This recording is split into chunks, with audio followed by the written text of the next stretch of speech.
Okay, I'm going to show you guys really fast how to upload a video really quickly. So just go to the email buyer sent, click on the link, and then click on this folder videos. All right, and then come down to this little Microsoft Windows square, click on camera.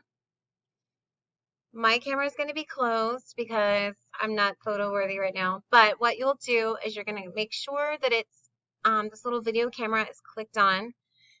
Tap it once to start recording, then tap it again. It will be like a little stop button. Tap it again to stop recording. You will find your video in the camera department. So come down here to photos. Sorry, not the camera department, photos. Click this open and your video should be right here. Simply grab it and you are done. Okay, so mine is already in there. That's why it says replace, but yours should just load up immediately. All right, thank you.